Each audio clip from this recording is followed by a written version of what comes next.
Արցախցուն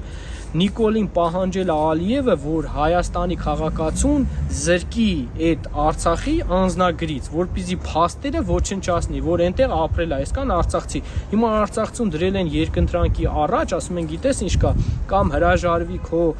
քաղաքացիությունից, որ ստանաս այս սոցիալական աջակցությունները։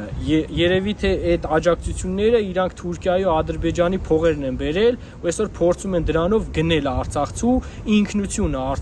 արցախցի լինելը։ Դրա համար իրանք առևտրի են վերածել եւ Արցախցուն պահանջում են, ասում են արցախցի հրաժարվի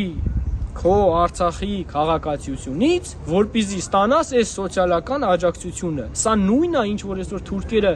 բնաջնջում են, քանդում են Արցախում մեր մշակութային արժեքները, վերացնում են ընդհանրապես այն ինչ որ հային է բնորոշում, այդ փաստերը վերացնում են ու այստեղ էլ ներքին